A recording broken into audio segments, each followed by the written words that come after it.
recording for Katie Chats here at Hotdocs in downtown Toronto with Rhys and Jon and Heise, the main subjects of ALCAN Highway. How does it feel to have your film here at Hotdocs? Well, it's awesome. Yeah, pretty blown away by the whole thing. Yeah, it's pretty cool to just see it, you know, to this point, right? Absolutely. Did you ever expect to be at a documentary film festival in your life? It never entered my mind. No. Well, when the documentary was being made, so then you start expecting that it might be shown somewhere. Absolutely. Tell me a little bit about how the three of you initially met and started the process. Well, Jon is probably the best one because he knows us both, and I know Rhys through Jon. Okay. Back in the mid-90s, I went on an exchange program as a glassblower to Finland, the University of Industrial Arts and Design in Helsinki, where Heise was doing his master's program, and I was doing a one-year exchange program. We passed each other on the street, you know, a couple of long-haired guys with Levi's button-up shirts with aces of spades embroidered on them, and we kind of crossed paths, and we're like, what the hell is up with this guy, man? There's nobody else around here that looks like that, and we got to be buddies eventually, in a very short time, actually, and we've been best friends ever since. That was 20 years ago, almost. So, and then when we started to do, when Talk of the Documentary started coming around, Rhys and I have been friends for a long time as well, since I've lived out on the West Coast. Rhys and I play in a lot of bands, some of them together, and we tour together sometimes, so we're the road crew, right? We've driven all over Canada together, spent a lot of hours on the road, and we needed to have a heavy-duty whip-cracking mechanic on board, and Rhys is a great guy, and he was a part of the project from as soon as Heise and I started to talk about it. Rhys came on board as a friend of mine and helped us accomplish getting it going. You know. I spent some months here in Toronto back in 2000 visiting Jon, and Jon was still doing a lot of glass blowing and like metal fabrication at the time. So we did art projects together, and we spent a lot of time because I've been a big fan of like old machinery, like old trucks, especially ever since I was a kid. And I started tinkering with old American cars when I was 13. And so I dragged Jon to take me around in Ontario and to hunt for old trucks, and I photographed a lot of those. We went to look for a blue cab over, which we didn't buy then, but like eventually I bought it now, and we made the trip. Rhys, when you initially saw the truck and knew what you were getting into, what was your reaction? Well, that's what I do, right? I work on old vehicles all the time, so it's nothing new for me, right?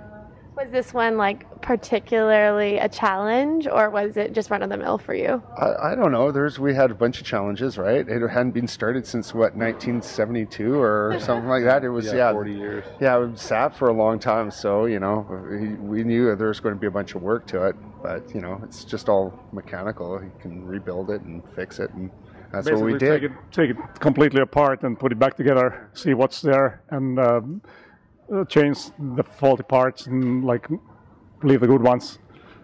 But it's just a lot of work.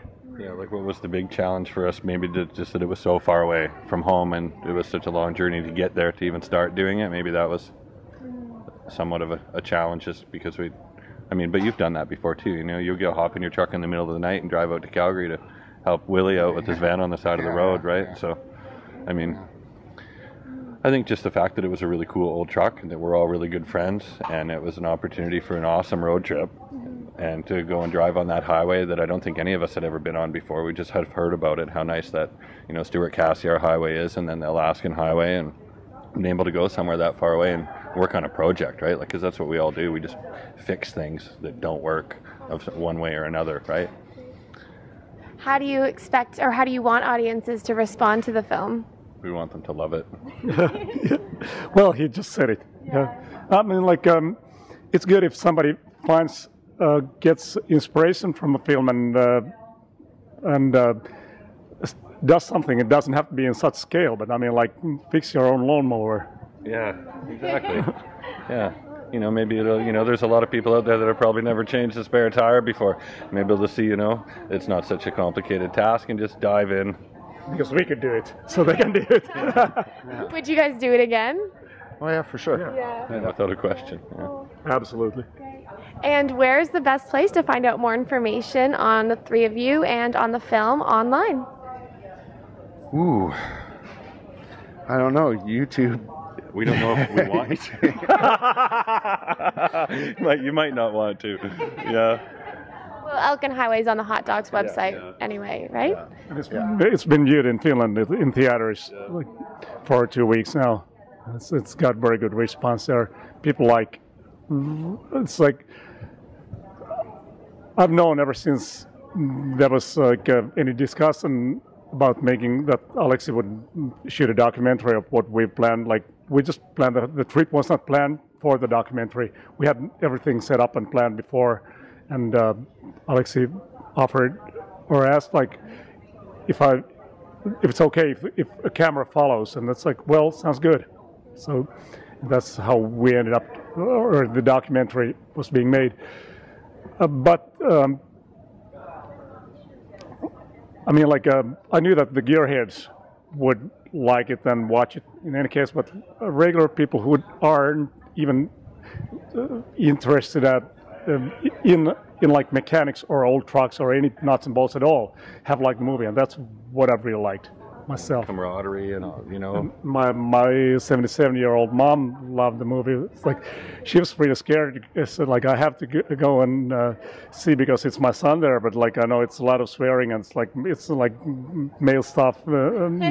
So she was really scared to come to the premiere, and then she texted me later. It's like it was so nice and lovely and like exciting, and that's the best complimentary I've got from my mom.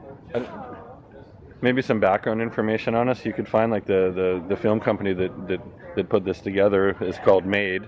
They're in Finland, so www.made.fi/Alaska. They've got a lot of behind the scenes photos on the site. There's some soundtrack songs that are going to be in the documentary, and lots of like it's very easy. It's ALCAN Highway .fi, like Finland.